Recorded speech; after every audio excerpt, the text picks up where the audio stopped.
from reading that book, and one of the reasons was because of the statements in the Quran that were mentioned 1,400 years ago, that we just began to discover these things today. How could that be in that book?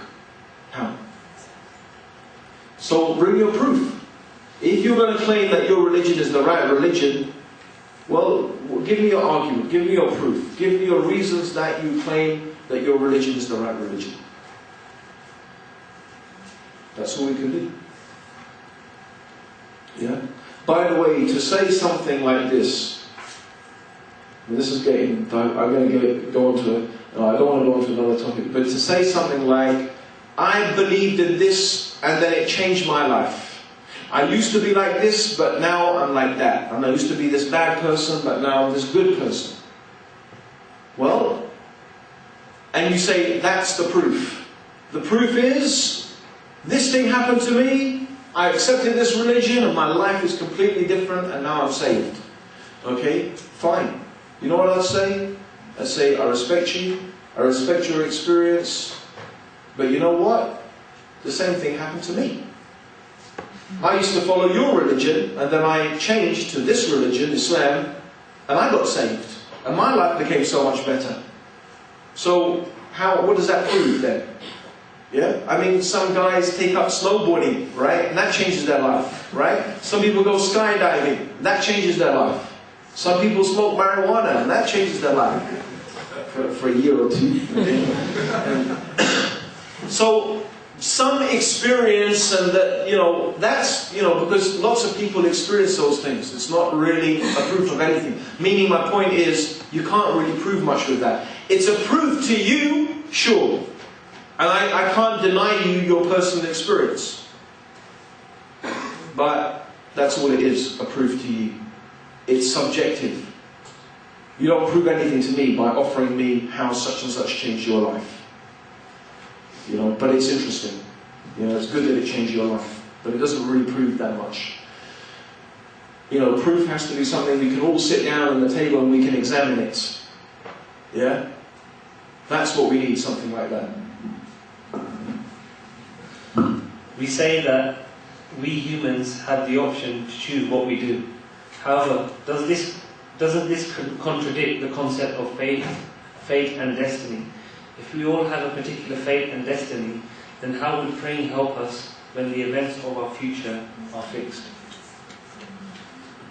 The person who wrote this question is really regurgitating a whole series of misconceptions that people have about fate and destiny. I don't even like this word fate. Let's just leave fate out of it.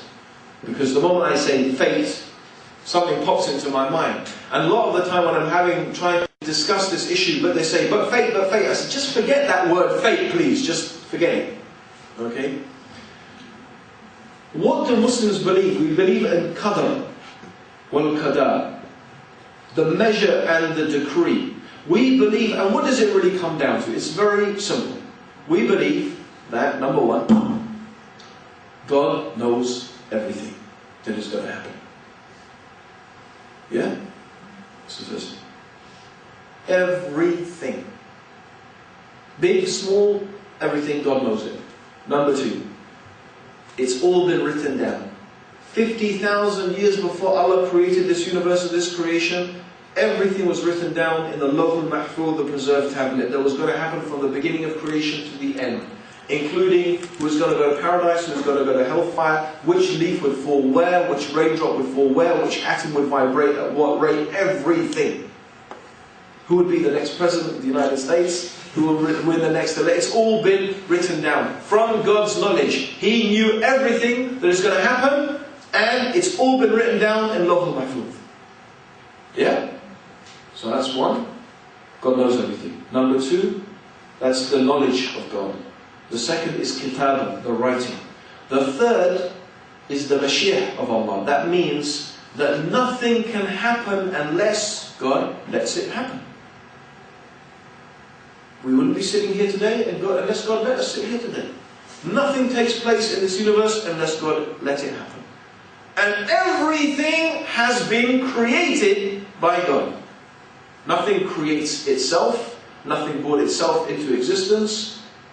So everything that happens, happens because Allah let it happen, and God has created everything. Yeah? That doesn't contradict free will.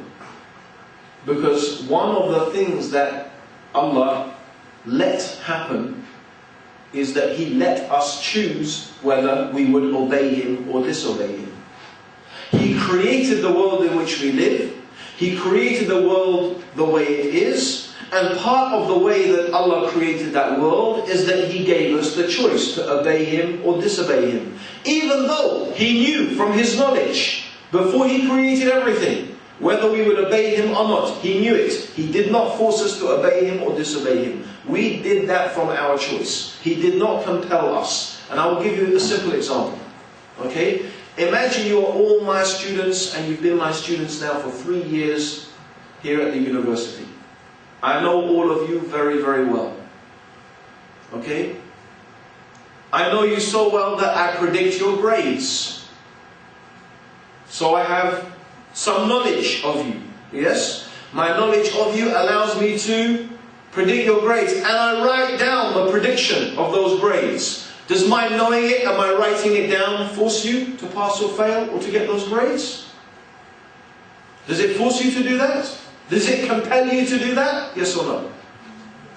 No, you still choose to study, to work, to do whatever. But I know, and of course if my knowledge is greater, then I know even more. I'm not comparing the human beings to God. I'm just saying, if this is true and it is possible with human beings, it is more possible with Allah. So therefore, this person is mixing the ideas up. They are thinking that God's knowing it and God's writing it means God's forced us to do it. No. Okay? We obey or disobey Allah from our choice. The consequences of our actions determine what happens to us ultimately. Although, of course, Allah knows what is going to happen to us and what we're going to choose to do. Yeah? Don't ask me anything more than that, because that's all I can say. I can't explain it any better than that. Are there any further questions? I'd like to remind you that you can speak to Brother Abdul Rahim Green personally. And inshallah. And there's just a couple of announcements, inshallah, before we close. The first one is, I'd like to invite you to our next event tomorrow, inshallah. You can see up on the screen. The Prophet Muhammad sallallahu alaihi wasallam, the man to listen to the message. That will be delivered by Abu Aliya in the Burdi Lecture Theatre in the Centenary Building. So I'd like to invite you to that. Also, I'd like to also inform you of Westminster University. They're having their annual dinner on Wednesday the 9th of March. So if anybody would like tickets for that, please contact the ISOC. And there's also there's also double material at the back, inshallah, so please take a look at that. And it's all free. Assalamu alaikum wa rahmatullahi wa barakatuh.